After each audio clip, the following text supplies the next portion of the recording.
Olá, tudo bem? Como é que vocês estão aí? Hoje nós estamos aqui com um convidado mega, hiper especial. Eu tava assim, animadíssimo hoje, desde de manhã. Quando ele falou que viria, eu já tava aqui animado, porque nós vamos conversar com o Leonardo Riso, esse ícone do mercado imobiliário goiano. Muitas histórias, muita história bacana dele mesmo como empreendedor, agora se aventurando numa nova área. Mas vamos falar disso um pouquinho mais tarde, não é isso? Mas é uma alegria mesmo, é um prazer, né, recebê-lo. E como a gente estava falando antes, nós começamos no mercado imobiliário na sua empresa, na Leonardo Riso. Na nossa empresa. Na nossa empresa. Então, foi uma honra ter passado por lá, realmente, verdade. né? E o resultado está aqui, né? Somos também parceiros do mercado e a gente sabe um pouco da sua história, mas é lógico que a gente quer saber mais e quem está ouvindo vai querer saber também. Ah, lógico, tem o maior prazer. Então, Eu digo que é nossa porque eu tenho um conceito de empresa um pouco diferente. Eu acho que, infelizmente, eu não sou eterno. Eu vou atender um chamado divino qualquer hora. Estou me preparando espiritualmente. Sou preparado, em outras palavras, estou muito preparado. Então, é chamado divino, a gente não questiona, cumpre. isso. Mas uma empresa pode sim e deve ser eterna. Incrível. Sabe? Eu acho que trabalhei para isso. A empresa montei aos 20 anos, estou com 46 anos de mercado. E hoje eu tenho consciência que realmente empresa é algo eterno. Ou seja, você tem que trabalhar para que a coisa continue. Não pode começar em você e acabar em você. Porque você gera emprego, você gera renda, você gera dignidade, que oportunidade das pessoas desenvolverem, sabe? Então, e uma empresa nada mais é do que um conjunto de pessoas que trabalham em prol de um projeto. Isso. Então, é uma coisa assim fascinante. Hoje na Riso, por exemplo, ela é presidida por um funcionário que começou na empresa há 20 anos atrás, que é o Dalton. Olha que incrível. Assim. Hoje a diretora de RH da empresa era uma assistente de elevador do Riso Plaza, com os 14 anos, uma menor aprendiz. Show. Então ela já tem 22 anos de casa. Então a Riso é muito interessante. Tem a Marluce, né, que foi sua mestra, vamos dizer. Né? Isso que já vai fazer 40 anos de casa. Né? Então são coisas assim fascinantes. Eu costumo dizer outra coisa, tem um número interessante. 120 crianças nasceram na Riso nesses 46 anos. Olha. É quase que 3 crianças por ano. Gente, é gente demais. Né? E mulher, não preciso dizer que geralmente era mais ou menos 70-30. 70% mulheres e 30% homens. É isso mesmo. E é isso. Mas vamos aí bater um papo. Não, vamos sim. A gente estava falando ali agora mesmo, né? A questão quando, assim, do quanto você é visionário, né? Quando você já previu, né? O Parque Los Andes, aquela região ali toda. E quando eu entrei lá, tem, né? Não sei se ainda tem na sua sala, né? Quer dizer, tantos processos, né, que passa na vida. O Projeto Los Andes é um projeto assim que marcou minha vida. Começou em 88, no plano diretor de 88, 92. A gente aprovou o Parque Los Andes. Foi onde foi feita uma parceria público-privada, a primeira, né, que se tem notícia, onde a prefeitura foi para lá. Isso. Aí fez o parque, aí aquelas projeções ali. A única coisa que não está de acordo com o projeto original, que era muito dessas projeções, era para você, funcionário público. Foi feito para você, para que você pudesse sair da sua casa e fosse trabalhar a pé, para não ter que pegar carro. Hoje a gente vai na prefeitura, é até difícil estacionar, porque não tem vaga. E aqueles espaços ali foram concebidos, aquelas construções verticais, para você. Ainda está tempo de consertarmos isso. É um assunto que eu achava que o funcionalismo público deveria reivindicar o direito de morar ali. Porque foi uma das coisas que houve entendimento para que tudo aquilo que acontecesse. E ali também foi aprovado, em Goiânia, a lei municipal que permitiu o fechamento, ou seja, que permitiu o condomínio fechado. E o condomínio fechado veio existir numa área em Aparecida em 95 pela FGR. Sim, foi o primeiro Jardins ali. Jardins. Então, isso aí já se vão aí 27 anos. Então, foi isso, foi um projeto ousado, muito ousado, foi um pouco descaracterizado depois que foi desmembrado por Alphaville, né? Foi um pouco descaracterizado porque os lotes ali todos eram 1.200, aí eles passaram os lotes para 500 metros, 500 e poucos metros, e fizeram aqueles lagos também, que existiam lagos, mas com a área verde contínua. e aqueles lagos, de uma certa forma, interromperam a área verde, né? Então, é uma coisa interessante, porque em frente ao Paço Municipal vai ser construída a catedral. Tem uma cruz ali. Então, a ideia é que a gente representasse o projeto original de Goiânia. O Atílio Corrêa Lima fez aqui a Praça Auxiliadora como, vamos dizer assim, o rosto de Nossa Senhora, Sim. né? Foi. E o manto seria a Alameda Botafogo e o Boxes Buritis, que eles se encontravam, onde é o Areião, e iam até a Independência. Olha que cidade linda que a gente tinha. Linda. Então depois veio o Ateneu, aí veio o Bosque dos Buritis, a gente conseguiu reter um pouco, aí veio o Fórum, aí depois veio a São José, o Clube de Engenharia, esses clubes daí é que interromperam. Mas era uma avenida, uma alameda. Então esse era o projeto de Goiânia. Então no Parque Los Angeles tentou reproduzir isso. Você sai do Paço Municipal, pelos parques ali, ainda não está, e não sei porquê, não está liberado ainda. Vai por ele, vai até magiando o Meia Ponte. Depois do autódromo você passa, porque debaixo ali tem um canalização, um túnel. Você passa, pega a Avenida Barreiro e morre no Niemeyer. Leonardo, incrível. Você usou uma palavra que, assim, que, na verdade, que define muito bem o que eu vejo e enxergo em você, que é realmente a questão do... Nossa, da inovação, não é inovação, da visionário. Então, assim, seria visionário. Você tá sempre, desde sempre, desde muito tempo, desde criança você já tem esse tipo de predisposição. Como que é a sua vida? Como que funciona o seu modo de ver as coisas? Olha, eu nasci na cidade de Goiás, todo mundo sabe disso, né? Sou a quarta geração de italianos que chegaram ali há quase 200 anos.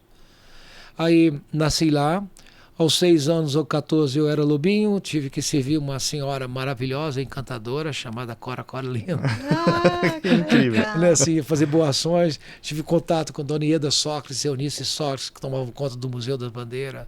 Pessoas assim, Goiás fervia a cultura. Né? E são pessoas assim maravilhosas, Dona Belquis, pianista. Essas mulheres que mais tarde fundaram o Conservatório de Goiânia, né? Dona Fifinha, Belquis, né? Dona Tânia Cruz, são mulheres assim louváveis, mulheres que nós devemos muito do que somos a elas, né? Então em Goiás foi muito legal isso, aí vim para cá, comecei a trabalhar na Faisal, como assistente de corretor. Com Elias Bufaisal? Com Elias Bufaisal, mas o Marcos Bufaisal que era o corretor. E ele tinha, eu me lembro, como 20 anos e eu tinha meus 14 anos. Aí eu não podia ser corretor e ele me arrumou um emprego para ser assistente de corretor.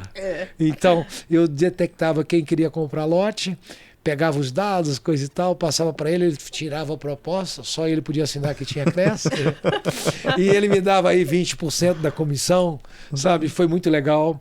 E eu ganhei muita grana. Até os 18 anos eu já tinha economizado $8.000.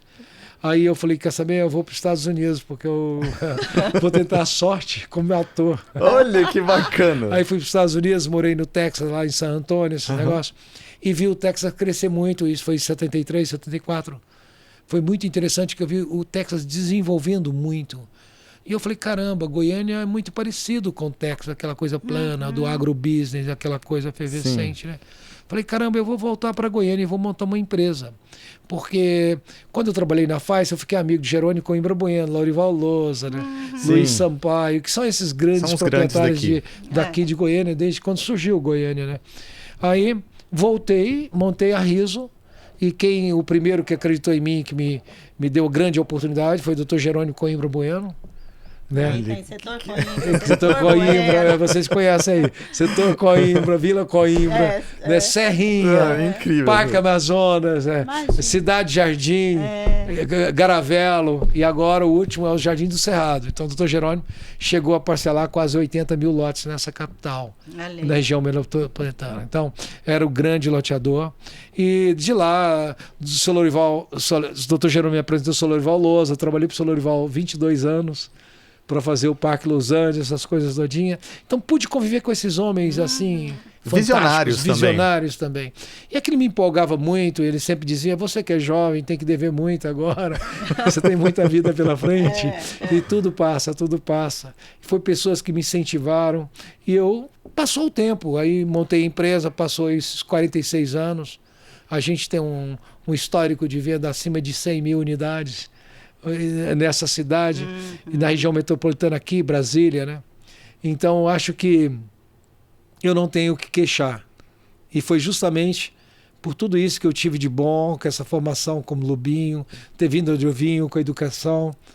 Fiz escola pública em Goiás, tive meu jardim de infância, me alfabetizei em grupo escolar, me tornei economista, para você ver a base que a gente tinha do ensino. Então agora, aos 65 anos, eu resolvi sair da presidência da empresa e elevar um dos colaboradores para a presidência por meritocracia e eu ir para o conselho. E nesse espaço de tempo aí de 6 meses, minha vida virou de cabeça para baixo. Porque ousadia também é seu nome, não é? Ousadia também é o meu nome. Mas é muito engraçado que a gente vai crescendo e eu sempre fui muito bem relacionado, sempre tive missões internacionais nesses 46 anos. Já morava nos Estados Unidos, estava todo ano viajando para saber o que havia de novidade no mundo e tal. Fui conhecendo certas pessoas e conheci o Dr. Sérgio Dávila, que o sobrinho dele é Luiz Felipe Dávila, um cientista político, que é candidato à presidência da República pelo Partido Novo. Entendi. Então foi dali que começou uma conexão. Aí começou, troco ideia, alguns meninos aqui do Partido Novo também, o PV e o Alano me procuraram, aquele negócio. Conheço muito. Tudo. Me interessei muito pelo assunto, pelos meninos, gostei do partido, comecei a ler o Estatuto do Partido, que é muito interessante, eu vou aqui falar com vocês um pouquinho. Claro. Aí o governador de Minas, também o Zema, que está fazendo uma grande gestão, aí ele vai, você tem que entrar no partido mesmo, coisa e tal. E os políticos do Novo, de modo geral, são pessoas diferentes, o Marcel Van Hatten, sabe? O Pote, enfim, tantos outros aí. São pessoas que têm um pensamento mais ideológico. E são mais liberais. Sim. Tem muito a ver conosco, que somos empreendedores natos, por exemplo. Eu nunca tirei uma carteira de trabalho. Sim. Eu não sei você. Mas eu nunca tirei uma carteira de trabalho, já assinei quase 13 mil. Mas eu mesmo nunca tive carteira, nunca preocupei comigo, porque eu sempre quis empreender. E acho que esse é o segredo de tudo, sabe? E foi legal. Aí eu fui convidado, falei, quer saber, eu vou entrar nesse partido. Entrei. Agora eu vou contar o partido para vocês. Tá. Entrei no partido. Como é que é um partido político? Basta você passar na porta do partido que já quer dizer ganha a carteirinha, né? Já ganha a carteirinha. Já ganha a carteira. No Novo, não. No Novo eu coloquei meu nome, me filiando, eles pediram 21 dias para ver se aprovava ou não a minha pessoa no partido. Que legal. Diferente. Depois disso, disse, olha, o senhor está entrando no partido porque o senhor tem pretensões políticas. Falei, é verdade. E está dizendo aqui que o senhor tem pretensões de ser candidato a senador? Falei, olha, se for possível. Aí eles disseram, então tudo bem, o senhor tem que passar por um debate político com cientistas políticos para saber se o senhor está preparado para ser senador. Por que o senhor quer ser senador da República? As pessoas me perguntam muito isso. Sim. Né? Por que eu quero ser senador da República? Eles me fizeram essa pergunta. Aí eu respondi, coisa e tal, e disse que eu queria, porque por todo o sucesso que eu tive na minha vida, eu não acho justo eu não olhar para as pessoas de um modo geral agora. Sim. Então, eu acho que chegou a hora de eu dedicar aí 8 anos da minha vida ao Senado para facilitar a nossa vida, que não é fácil. Perfeito. A vida de empreendedor. Vocês sabem o que eu estou falando. Sim. Basta você querer montar alguma coisa que você vai encontrar 1000 obstáculos. É muita gente querendo liberar o que você quer fazer. É uma complicação danada. Eu não consigo entender isso, porque o empreendedor ele acaba arcando com um custo de 30% da sua renda bruta para o governo. Então, eu acho que o governo devia chamar o empreendedor de excelência, devia todo ano premiar os empreendedores, incentivar empreendedores, trabalhar na formação de mão de obras, para que as pessoas possam se adaptar aos trabalhos modernos, porque hoje as pessoas não querem emprego, as pessoas querem prestar serviço. Uma diferença brutal. E para quem contrata também é o ideal. Sim, porque a gente consegue remunerar melhor. É uma pista de mão dupla, você consegue remunerar melhor e ficar mais satisfeito. Sim. Então, essa é uma tendência do mundo, sabe, das pessoas não quererem mais o emprego tradicional. Mas isso ainda acontece. Então, por que não ter a opção e o treinamento permanente de empreendedores? É uma pergunta que eu faço. né? Isso é incrível também, porque assim, às vezes as pessoas empreendem por necessidade, não é isso? E a maioria que vai por necessidade, normalmente ela não está treinada, ela não sabe o que ela vai encontrar ali, e aí acaba tendo que arcar com aquela falta de conhecimento por uma necessidade. E você assim. vê que é uma coisa tão complexa, ao mesmo tempo uma coisa tão simples. Não sei se você já viu aquele embate daquele favelado que diz o seguinte: o que você faz para sobreviver? Ele passou a contar a vida dele, virou um best-seller e virou um palestrante de grandes organizações. Então ele dizia assim, não tenho que pensar, tenho que transpirar. Acordo cedo, lá na favela, lá no morro, aí vou na Boca, tomo 20 reais emprestados, eles me cobram juros de 10%, já saio devendo de lá 22%. Vou lá na distribuidora de água, conto 2 fardos de água de 24, vou pro sinaleiro, pego uma caixa, vendo, no final do dia eu tô com 60, paguei os 22 na Boca, me sobrou 48. Eu acho isso fascinante, né? Fascinante. Aí eles dizendo como que ele faz para sobreviver. Então o brasileiro, de um modo geral, o que ele precisa é só de carinho, de apoio. E é em cima disso que eu aceitei entrar na vida pública. Então, o Novo, depois desse embate que me aprovou, e para vocês terem noção também do Novo, quando eu sair candidato, eu tenho que declarar que eu abro mão de 50% dos privilégios do Senado. Olha. Então eu não posso ter nem motorista no Senado. E outra coisa que me encantou também no Novo é que os meus assessores serão contratados por concurso, Que coisa preparados na área, naquilo que eu predispus a fazer. Ou seja é um educação, moradia, segurança, sabe? Saúde e empreendedorismo. Eu vou estar cercado de pessoas preparadíssimas para fazer com que o meu mandato seja realmente aquilo que eu prometi. Isso me encantou. mas Aí encanta me filiei, entrei de cabeça e hoje eu sou candidato a pré-candidato ao Senado pelo Partido Novo. Que incrível. E assim, e essa questão de você se colocar e se propulsionar, você sempre teve isso, não foi? Você foi uma vez presidente do Vila Nova. Aí é paixão. Paixão. Como paixão pelo Senado. Eu sempre quis dizer, eu nunca me envolvi com política. Sim. De qualquer forma. Nunca trabalhei com município, nunca emiti uma nota contra município, estado ou federação. Nunca. Com 48 anos de empresário, nunca trabalhei com governo. Sempre fui sim um crítico. Sempre sim. Fui um crítico olhando o que está certo, o que está errado, e olha que é tanta coisa que está errada, que eu resolvi agora, em vez de eu criticar, eu vou tentar resolver. É incrível, porque esse é o pensamento de fato empreendedor. É aquele assim, olha, eu tô vendo que está errado, não estão conseguindo resolver, vou lá apoiar com o que eu posso. Estou indo para a política com esse espírito de servir. Graças a Deus, Deus já me serviu de todas as formas que vocês podem imaginar. Todas as formas. Materiais, sim, espirituais. Eu sou um homem grato, sou um homem religiosíssimo. Tenho uma fé fortíssima. Cristão. Sou cristão, católico, apostólico, romano, sabe? Sou fervoroso. Fé, Dona né? Senhora Aparecida, sabe? Tem minha oração própria que eu rezo todos os dias, desde os 6 anos. Que é uma oração de lobinho, é o meu mantra. Então, a hora que eu tenho um problema, eu rezo, concentro, me tranco, fico sozinho. Ninguém nem percebe que as lágrimas chegam, mas o sonho continua cada vez mais forte, sabe? Então, essas coisas me mantêm vivo. E essas coisas, esses desafios me fascinam. Eu pergunto, você acha normal os políticos gastarem 5 bilhões para fazer campanha com o meu dinheiro, o nosso dinheiro, e a gente não ter dinheiro para suprir a fome de 33 brasileiros que estão passando fome? Será que não seria um grande exemplo político esses homens abrir mão desses recursos para atender a necessidade dos mais carentes? Então é o seguinte, então quando o mundo se nega a esse tipo de favor, e você tem um partido como o Novo, que não aceita dinheiro público, isso me enche de esperança. Sabe? Por que então não vou carregar essa bandeira? Por que não vou olhar no seu olho e dizer, a gente tem que mudar isso aí? Porque a coisa não está acontecendo. Nós não estamos tendo condições de empreender, de poder fazer. Leonardo, eu fico pensando o seguinte, assim, quando a gente tem uma empresa, nós sabemos que são as pessoas que compõem essa empresa que fazem a empresa acontecer. Você concorda? Lógico, você inclusive falou no começo. E no caso, quando você vai para uma gestão pública, aonde algumas dessas pessoas não têm esse mesmo perfil de querer empreender, de querer o melhor, como que lida com esse tipo de situação? Não tem, porque assim, há 30 anos, isso é dado estatístico, né, não é meu, nós pioramos na economia, na educação, em tudo, por causa do populismo, Certo. seja de esquerda ou de direita. Perfeito. Populismo. Fazem-se tudo para se reeleger. O populismo. E tem o processo assistencialismo. Dá isso, dá aquilo, daquilo outro.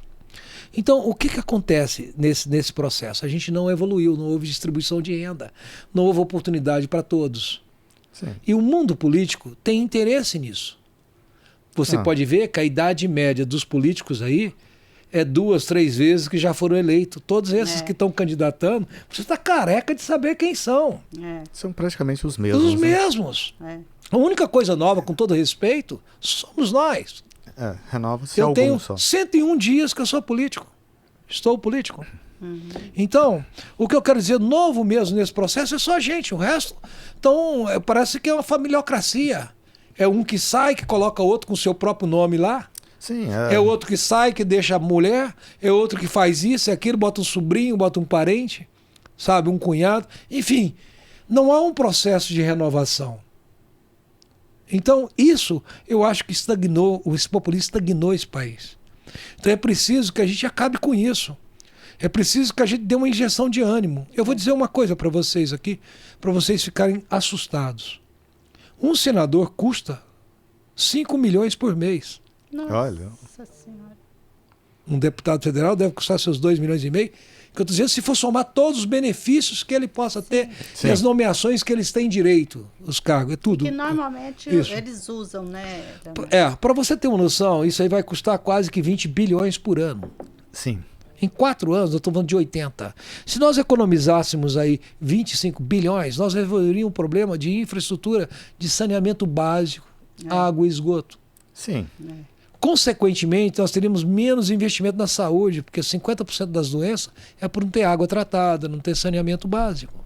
Leonardo, você acredita assim que às vezes economizando isso, esse dinheiro iria para esse fluxo da saúde? Naturalmente, lógico que não.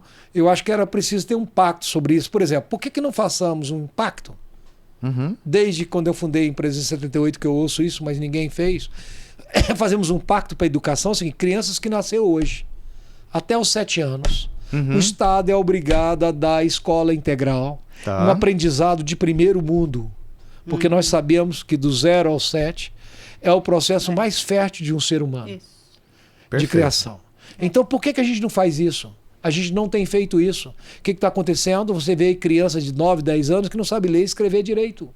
Sim. Então, a possibilidade dela ser ingressada num trabalho que o mundo moderno vai exigir é muito baixo. E, na verdade, o que me ocupa um pouco é que a gente hoje não está concorrendo com o do lado, o vizinho. Nós estamos concorrendo com o mundo inteiro. O mundo é plano. O mundo O mundo é plano.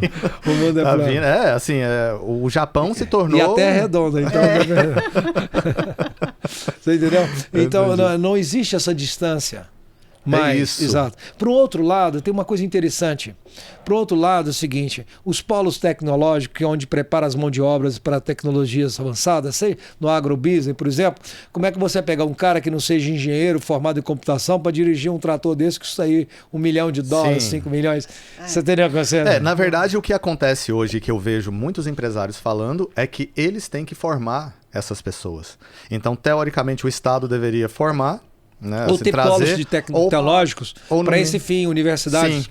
Bom, é isso que eu acho que o Estado está atrasado. mercado de trabalho. E por isso que eu acho que o Estado está muito atrasado em relação a isso. Imagina a qualificação que nós teríamos. Maria, se nós pegarmos as crianças de hoje, as 7, então essa geração a gente resolve. As outras nós já perdemos. Tá. Entendeu? Então essa geração de 30 anos querendo nem isso nem aquilo é consequência disso. Perfeito. Sabe? Porque...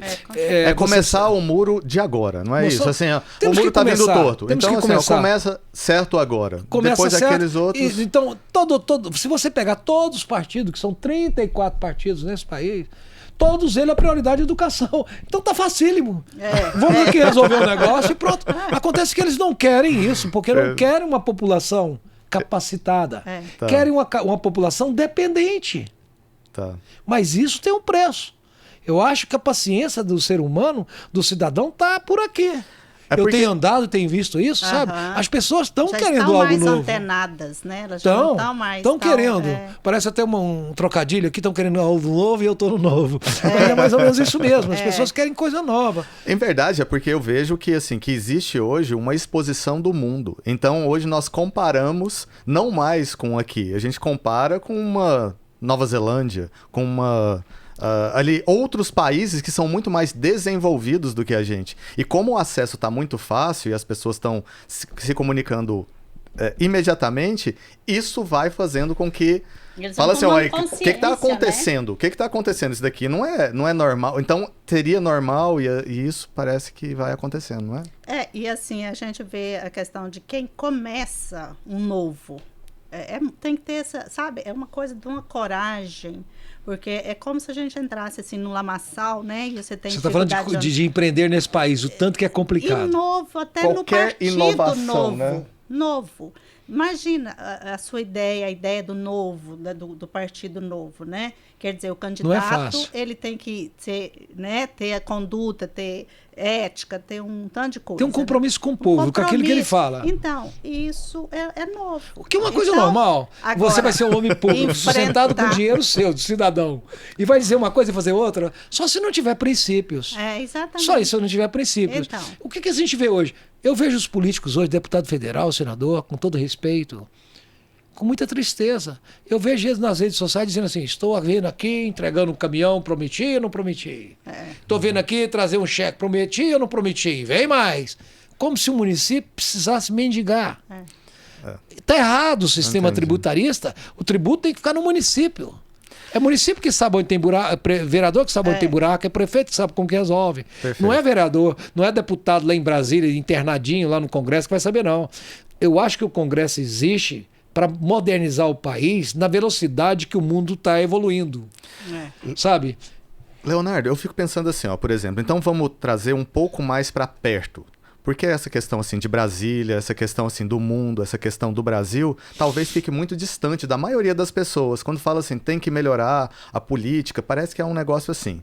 Você como uma pessoa inovadora, como que você fez para instalar algumas das suas ideias inovadoras dentro daqui da cidade de Goiânia? Vamos pegar assim, ó, um campo de golfe. Trazer um campo de golfe pra cá. Isso é a coisa mais inovadora que tem. Então, não 30 anos atrás. Exato. Então, assim, ó, esses são, assim, mas olha aqui, as forças. Mas assim. Então, vamos lá. Do autódromo. Sim, ok. Olha o tamanho da área. Doou o Serra Dourada. Né? Doutor Otamiro doou ao aeroporto. Doou 1000 alqueires, onde é o Parque Altamiro Moro Pacheco, que é uma reserva que nós temos hoje, graças a esse grande homem, que poucos falam nele. Sabe, mas é um homem que eu tive o privilégio de conhecer, um médico elegantérrimo, culto, preparadíssimo, sabe? Desprendido. Você vê, dá 1000 alqueires de chão. Nossa aqui. Senhora. Ele doou para Goiânia. Obrigado, doutor Otamiro. Sabe, eu não canso de agradecer. Se hoje nós temos perspectiva de ter água, por causa da represa dele lá. Sim. Então esses homens assim me fascinam, né? Então estar à frente para a cidade sempre foi uma coisa interessante. Como eu morei nos Estados Unidos e lá é comum eles fazerem um campo de golfe. E em volta do campo de golfe surgem bairros. Sim. Nós moramos lá também. Então surgem bairros, você sabe o que eu estou falando. Então aquele negócio interessante. Mas aí a gente fez um campo de golfe, mas a manutenção do campo é muito caro. Então, mas não nos quebrou não, tá lá o campo, tá funcionando. Sim. Não, mas o que eu falo é de inovação, porque assim, realmente quantos anos na frente isso é? 30, isso vai acontecer. Então, isso vai acontecer. Porque vai acontecer, vai né? Acontecer. É Olha, parece que é brincadeira. Quando eu montei a empresa com 20, que no estatuto, 65 tem que ser depresivo, eu achava que nunca ia chegar. E chegou verdade, 46 anos de empresa, chega assim rapidíssimo. É impressionante. Sabe? Quando você não tem 18 anos, você tá doido para ter 18 anos. Depois o tempo voa. Parece que foi ontem que eu fundei a empresa, eu tô com 65 anos. Sabe? Então, assim... É uma coisa fascinante. Mas uma das coisas mais importantes na minha vida, que eu me senti assim, iluminado, foi ter sido presidente do Vila Nova. Olha, que interessante. Foi a coisa né? assim, mais ou menos Mas assim. você passou uma fase difícil. Eu lembro que aquele negócio assim... Mas não é fácil. Nossa! Eu vou explicar para você, mais ou menos Que é agora. paixão e Era emoção, o seguinte, quando eu né? entrei no Vila Nova, ele não tinha conta no banco, não tem nada, tudo confiscava tudo, era uma bagunça. Então eu tinha que pagar 500 mil no final do mês, todo mês de folha, e não tinha nem conta em banco. Aí, é uma coisa fascinante, sabe? Aí foi um trabalho com o Ministério Público, foi um trabalho com o Ministério do Trabalho para parcelar as dívidas trabalhistas do Vila. Foi muito maravilhoso, a gente conseguiu fazer o CT, demos sorte de ter sido vice-campeão, depois ter sido campeão, sabe? Uhum. Então, eu sim, foi uma experiência fascinante. Fascinante. Tanto é que eu voltei agora na gestão do Hugo, eu sou diretor de patrimônio do Hugo. Ai. Porque o Hugo, eu sou assim, apaixonado por Hugo. Quando eu fui presidente campeão, o Hugo era chefe de torcida. Olha. É isso aí. Então evoluiu muito. Hoje ele é presidente. Hoje é presidente, olha, é um senhor presidente. Tem feito um trabalho legal. assim excepcional, sabe? Nós não temos dado sorte no resultado do jogo. Mas também paciência, né? Que o meu Ninguém acerta em marido- tudo, né? meu marido Mas que vai eu chegar diga. lá, vai chegar lá. Hã? Vila Novense. Meu marido é que eu diga lá. Então, só. você tem um bom marido. Você tem um bom marido, pode ter certeza, dá valor. Porque todos os Vila Novenses são bons caráter. Não que os outros times não sejam, não, são também.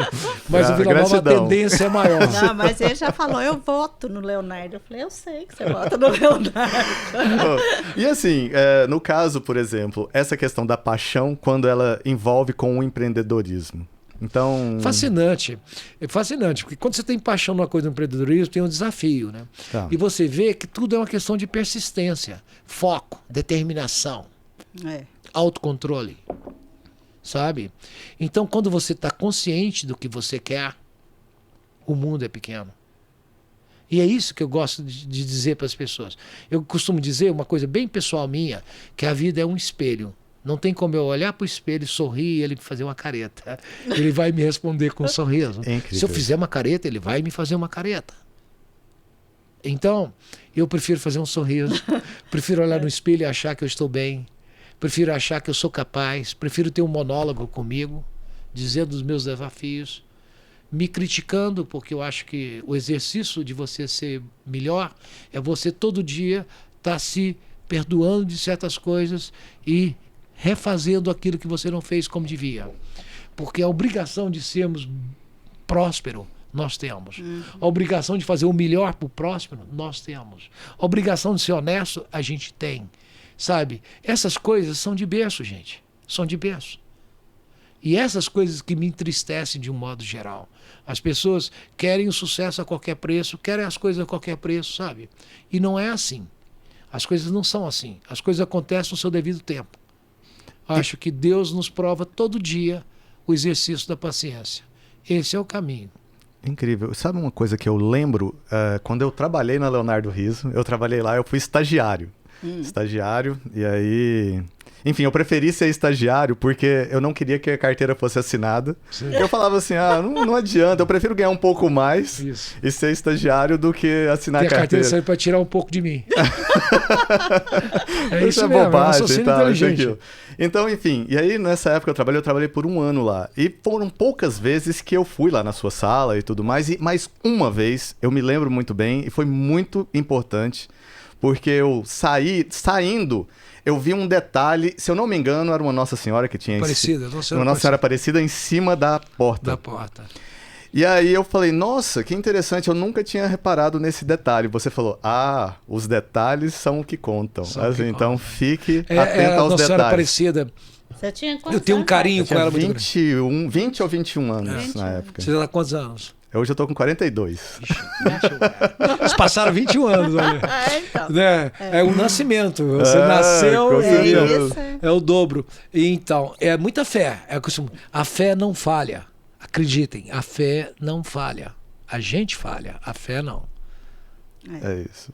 É porque a gente ficar ligado só na matéria, né? É assim, é exaustivo, né? Porque se a Muito. gente não contar com algo maior. Leonardo, quando que você assim soube que você não precisaria mais estar ligado nessa questão assim material? Quando que foi o estalo? Eu nunca soube.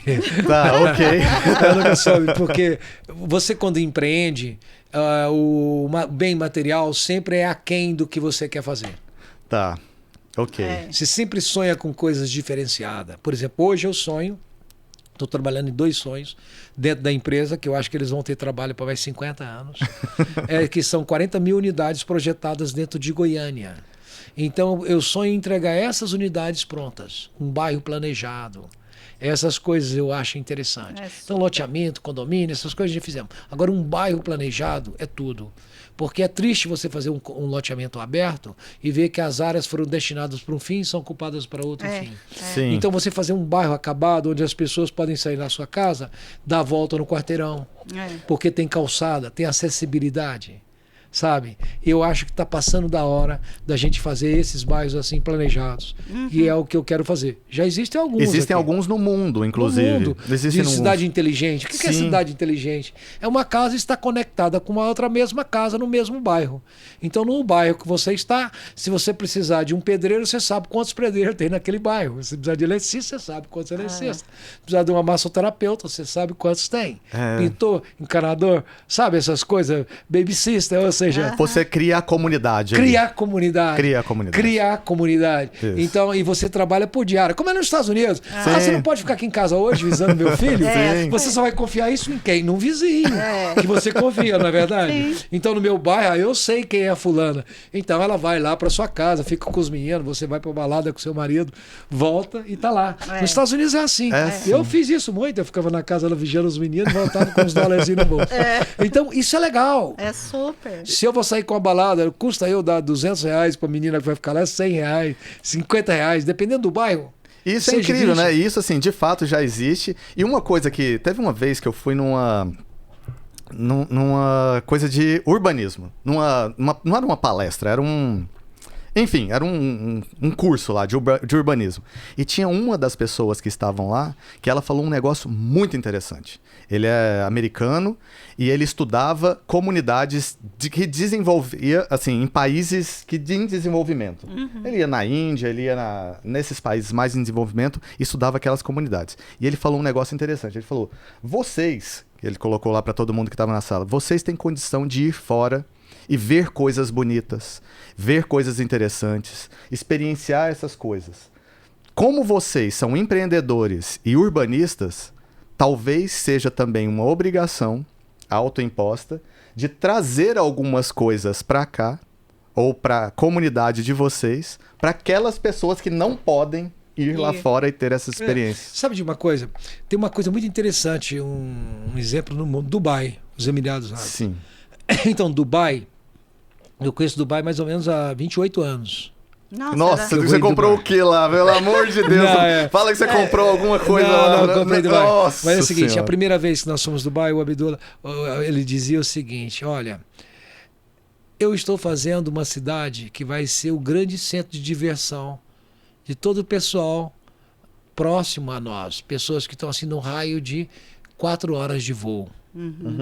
Então, de Dubai, 4 horas de voo, você tem 1/3 da humanidade. A Índia. Fez o hub, China, né? Ali próximo direitinho. E os muçulmanos ali, ó. Então, o que acontece? O Irã, ali do outro lado, aqueles países todinho. Então, esses muçulmanos, eles não vão pegar o dinheiro e que ganharam, que a Índia crescendo, a China crescendo, esse pessoal crescendo todinho ali, eles não vão pegar o dinheiro e não vão vir na Disney. Eles vão para Dubai. Vão para lá. Então eles fizeram em Dubai tudo aquilo que existe de interessante no mundo. E também no mercado imobiliário, como atrair as empresas para Dubai. Então o que fez o Sheik? O Sheik fez prédios moderníssimos e cedeu com 20 anos, 25 anos, vão começar a pagar agora, de aluguel de graça. Aluguel de graça. Pegou todas as redes de hotéis chiques do mundo e teve em Dubai. Sabe? Os restaurantes mais chiques do mundo, todos eles têm franchise em Dubai. Sabe onde que eu percebo? Então ficou uma cidade cosmopolita, sabe? E deu esse negócio direitinho e a coisa foi. Então, e isso pegou no mundo. Você vai ver falar agora, a partir daqui ano que vem, você vai ouvir falar muito na Nova Cairo. No Egito, tem o Cairo, que é a capital, e tem a Nova Cairo, que é a nova capital, que é a nova cidade. É uma cidade que vai ser feita para 6 milhões de pessoas. Já moram 400 mil pessoas nessa cidade. E é uma cidade totalmente diferente e moderna. Tão chique quanto Dubai. Sabe? Então, assim, são coisas assim faraônicas que eles estão fazendo, que é o novo Cairo. indo e de encontro com o Mar Vermelho lá na divisa com Israel, do outro lado. Eu adoro essas coisas. E assim, eu experienciei indo pra Balneário Camboriú agora, uma skyline, assim, né? Quando você vai assim, parece um pouco, claro, tá bem longe, mas parece um pouco esse cosmopolita de Dubai. Né? Assim, aquele grande, aqueles arranha-céus. Aqueles arranha-céus enormes ali. E aí, a iniciativa privada fez a extensão da praia. E é a iniciativa privada que traz essa modernização. E aí perguntaram assim, de uma bolha imobiliária lá. Eu falo, gente, vamos lá, bolha imobiliária só existe quando a pessoa não tem condições de manter aquilo. Mas assim, pessoas que estão indo para lá são pessoas de extrema condição. São um Cristiano Ronaldo, um Neymar. Não, nem é isso. Você acha que isso não? Nem é isso. É muito interessante isso aí que você está dizendo. Eu sei que o Dr. Marcelo Terra, que é um dos grandes advogados imobiliários do Brasil, ele sempre faz parte dessa comitiva nossa. Mais ou menos aí, uns 15 anos atrás, a gente achou em 2008, depois veio a crise de 2008, teve a crise imobiliária do mundo. Aí agora, Aí a gente chegou lá e perguntou para ele, né? Esse tanto de prédio, esse tanto de coisa aí, 3 turnos. Porque Dubai tem 500 mil nativos, os Emirados ali tem 2,5 milhões de imigrantes que trabalham. Sim. Tem aquela cidade à parte ali, né? A cidade à parte para eles, pra vocês terem uma noção. 5 por 1. Aí a gente perguntou para o Marcelo assim, e a inadimplência aqui com essa crise todinha? Ele falou, quê? Inadimplência? Aí ele falou assim, não, isso não tem inadimplência. Como assim não? É problema do Barclays, problema do banco, não é meu. Ou seja, a gente já faz financiamento, porque Dubai, os Emirados, a Inglaterra tem uma força muito grande nos Emirados, né? Principalmente em Dubai. Ele teve ali, né, no petróleo, eles tiveram uma participação muito grande no desenvolvimento daquela região. Então tem uma influência muito grande. Então o banco para eles chique é o Barclays. É o inglês, né? E aí isso é problema do Barclays. E o judiciário aqui não existe, não pagou, tomou. Não tem essas coisas, não tem Ministério do Trabalho, não tem Ministério nada. É uma coisa interessantíssima. Você acha que a gente tem possibilidade de chegar a Goiânia, assim, tipo uma modernização, tipo de metrô, alguma coisa nesse sentido, que sempre falou esse negócio? Olha, desculpa, eu tô falando assim, mas é porque eu fico tão animado, assim, Não, mas essas... sabe esse negócio de metrô? São coisas superadas. Porque a ideia que você tem de metrô são metrópoles extremamente adensadas, que você tem que fazer os minhocões por baixo. Isso é muito caro. Uma cidade como Goiânia, que você tem uma avenida Anhanguera de ponta a ponta, e você é norte-sul, ponta a ponta, o que temos que fazer é monotrilho. Essas coisas que você anda, vê na vegetação, vendo o negócio. Coisa horrível. E o problema dessas cidades também é o frio. É muito frio. Então, esse negócio disso. Eu acho que sim. Eu acho que nós temos que saber o seguinte: rua, cidade foi feito para pessoas, não para automóvel. Então não pode ter uma Mercedes privilégio em relação ao ônibus que carrega 40 pessoas. O privilégio é do ônibus. Então nós temos que só repensar isso. Transporte, eu vejo uma coisa muito simples. Entendeu? É ter leis, trânsito. Você entrou na faixa do ônibus, a multa é altíssima. Você vê isso em São Paulo. Sim. Você pode ver que é uma fria pegar Uber em São Paulo ou andar de carro particular, porque só os táxis coletivos que tem um corredor. Sim, é exatamente então, isso. Você anda no corredor ali, você ele tá 40 e o outro tá parado, tem meia hora. Então eu acho isso fascinante, porque o táxi e o ônibus realmente são transportes coletivos. O Uber também, mas o Uber já não tem esse privilégio. Você pode ver que hoje é menos agressivo. Os táxis continuam prestando o trabalho deles, entendeu? Então é isso. Eu acho que o mundo evoluiu, a gente acha que não vai existir, acaba existindo de outra forma. E eu acho que o transporte, para mim, é uma coisa muito clara. Sabe? Não precisamos daqueles mega aeroportos. O aeroporto como esse de Goiânia tem a pista, tá ótimo, é fazer só terminal. Não precisa inventar talvez muito. O que eu penso é o seguinte, assim, ó, ao invés da gente ter barreira de pedágio fora da cidade, tenha para dentro da cidade. Porque aí dentro da cidade a gente tem os seus coletivos. Essa é uma das soluções. E aí, automaticamente, você, nas rodovias, você não precisa de pedágio. Pelo amor de Deus, vai para uma outra cidade. Mas quer entrar com o carro lá dentro? Pague. É toda a cidade do mundo. É isso. Porque é um complicadíssimo trânsito. Olha aqui, se você não disciplinar, vem um caminhão de cegonha ali, para um trânsito. Vem outro de lixo, vem outro de concreto. Então é uma bagunça. Então tem horas para a cidade funcionar. É isso. Sabe? Outra coisa que eu não entendo e não consigo entender é por que setor oeste, setor centro e Buenos, essas coisas não tem parquímetro. Porque você coloca Sim. Cosme e Damião dando a volta no quarteirão, já vigia e já vai anotando quem é que está em dia. Porque o automóvel é um artigo de luxo. É isso E mesmo. olha, é um artigo de luxo tão assim, vamos dizer assim, desprezível, eu costumo dizer, ao mesmo tempo importantíssimo, porque você compra um carro, às vezes você não pode acelerar o carro, porque ele é possante. Você vai perder o carro, você tira o carro da concessionária, você já perde X% do carro. Sim, é isso Então é uma mesmo. coisa maluca. Então nós temos que aprender que o chique é não ter carro, você andar de Uber, você andar de táxi. Sim, é exato. E aí Você com paga qualidade. IPVA, paga tributo, paga multa, paga isso, paga aquilo. Então, mas, sabe, e vai acontecer no mundo hoje é assim. As pessoas já não têm carro, alugam. Precisa de um carro para viajar, vou ali e pego uma Mercedes, pego um negócio. Os jovens, inclusive, devolvo. já não tem mais o sonho do carro Meus nesses filhos, países. meus filhos assim. não querem carro. Sim, é exato. E quando, assim, tipo, a gente vai de Uber, você fala assim, poxa, eu tenho 300 motoristas à minha disposição. É incrível esse E táxi. negócio, assim, é isso. Então, as Tá. facilidades da tecnologia, eu acho que são fascinantes. Uhum. Facilitam a nossa vida. Sabe? Só que a gente, no caso, por exemplo, especificamente do Brasil, essa delícia toda a gente não viveu, porque nós temos uma interferência muito grande do governo na economia. Sim. Esse é o grande problema. Nós temos um Estado inchado, lento, burocrático, injusto e caríssimo. Caríssimo. Porque você paga caro e não tem serviço. Você paga duas vezes. Duas na vezes. verdade, né? Aqui a gente paga para ter um IPVA, Olha, uma estrada boa, mas tem que pagar a manutenção do carro novamente. Eu estou me sentindo em casa. Não, a gente já tá Fico assim encantado com vocês que são um sucesso. Queria parabenizá-los. Entendeu? Vocês que passaram pela Riso, eu também que passei. Eu também sou um sucesso na sempre Riso. sorriso. Então, eu costumo dizer, sabe, ou a gente continua tudo como está aí, do jeito que está, que a gente já sabe como é que é, ou a gente coloca um riso na vida da gente. Ô, Leonardo, nós tivemos, Esse é né? meu slogan da minha pré-campanha. Nós tivemos só assim, né? Assim, lembrando, nós tivemos o prazer de entregar a carteirinha pro seu filho lá no CRES, que nós fomos convidados Rafael, né? pelo Rafael. Porque ele convidou, tem a madrinha da turma lá e tal. E eu falei, gente, olha que coisa boa, né? Porque quando eu trabalhei lá era Um garotinho. um garotinho. Então, também participamos disso, né? De passar essa Olha, carteirinha para tem ele. coisa melhor que a gente ver os filhos bem? Não tem. Não tem. Não Tem coisa melhor do que você ver seus pais, seus irmãos bem, seus semelhantes, seus amigos? Não tem. É isso Eu acho que mesmo. nós precisamos parar de atrito, ou A ou B.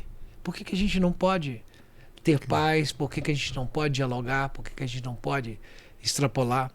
A tecnologia, se não tomar cuidado, ela isola muita gente do dia a dia. A gente fica muito egoísta, sabe? Então acho que está faltando diálogo, está faltando mesmo. carinho das pessoas, afeto, sabe? Leonardo, Porque e a se gente fosse já pra... ia pedir... E se fosse para deixar assim uma mensagem, na verdade, assim, para as pessoas do que você vislumbra para um mundo novo, para esse mundo novo, não só do Partido Novo, mas esse mundo novo que você tem a Os visão. netos, né? Que a Nossos gente- netos. Eu diria o seguinte, sabe, que eu acho mais interessante que a gente nunca deixe de sonhar. Que você nunca deixe de acreditar em fazer as coisas que você sonha. Sonhe. Trabalhe. É assim que a gente leva uma nação. Eu, particularmente agora, estou muito parecido com o Kennedy em 60. Eu não quero muito saber o que o meu país pode fazer por mim nesse momento. Eu quero saber o que eu posso fazer pelo meu país que me deu tudo que eu tenho. Acho que essa é a mensagem. Eu acho que essa é a reflexão que nós temos que fazer. O que nós podemos fazer para melhorar a vida? Esse é o caminho. E com isso nós, né, vamos encerrar essa conversa aqui. Mas né? vamos voltar. Vamos Puxa voltar. vida, ó, nossa, vai ser um prazer, porque Olha, eu tenho mais umas 20 horas de conversa aqui, no mínimo. E eu agora quero convidá-los, pai e mãe, a mãe e filho, para ir fazer um podcast comigo no Instituto Riso. Vai ser Porque vocês vão incrível. conhecer o Instituto, tem um auditório lá muito bonito também, vocês vão conhecer, entendeu? E a gente vai poder continuar esse papo. Será um Cadê? prazer, Vamos marcar será um aqui agora. prazer. Já estou Vou te esperando dar- a agenda. Eu vou te dar o telefone aí.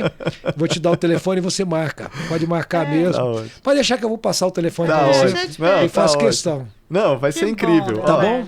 Mas Gente, foi um obrigado, um prazer. prazer, viu? E prazer por você também estar nos ouvindo aí, viu? Ó, Sim, ó. turma, vamos depois ouvir, né, esse papo aqui que foi realmente, assim, são histórias, né, é vida, é processos de cada um, né, e você tem muito mesmo a agregar. E muito Olha, obrigado, viu? Eu vou Gratidão. deixar aqui uma outra mensagem aqui. É incrível. Na minha vida, eu costumo dizer que eu conheci 2 grandes vendedores. Ah. Vendedores. Um era Cora Coralina e o outro é o Ciron Franco. Um artista nosso, renomado do mundo todo, Cora Coralina. Ela é assim, uma senhora encantada. E eu estava reclamando para ela, quando o Lobinho, que as pessoas não estavam querendo mais livrinhos. Estava querendo um pouquinho mais de doce. E ela só tinha meio quilo e 1 quilo. Ela não tinha 100 gramas, 200 gramas. Não media, não, já lacrava. E o troco não tinha, ela vendia os livrinhos. Aí eu disse para ela, Cora, o povo queria um pouquinho mais de doce. Ela virou para mim assim, Leléu, me chamava de Leléu, meu apelido em Goiás. Vou te falar uma coisa, você dirige às mulheres, aos homens não, porque entra aqui e sai aqui. Mas as mulheres assim, você vai dizer que os meus doces são maravilhosos porque a maioria dos frutos eu os plantei. Eu escolhi, eu escolho e eu faço um doce realmente maravilhoso. Mas ele engorda e dá celulite. E meus versos é alegria eterna. Meu Deus. Cora Coralina. Aí eu falei assim, que mulher é essa? Eu pensei, passou-se 10 anos depois, 20 anos que eu formei, é um gênio da vida. É um gênio. Porque todas as mulheres que eu falei, olha, Dona Cora disse isso do doce, que é isso. Mas dá celulite, as mulheres, não quero. Então, É isso. até. A gente não vende nada, as pessoas compram. É isso mesmo. É incrível. A gente fica com essa daí porque foi incrível essa conversa. Realmente, Leonardo Rizzo, um homem visionário, é um homem diferenciado. E vamos lá, vamos que vamos nessa nova empreita de vida. E assistam Conversas A3. Show.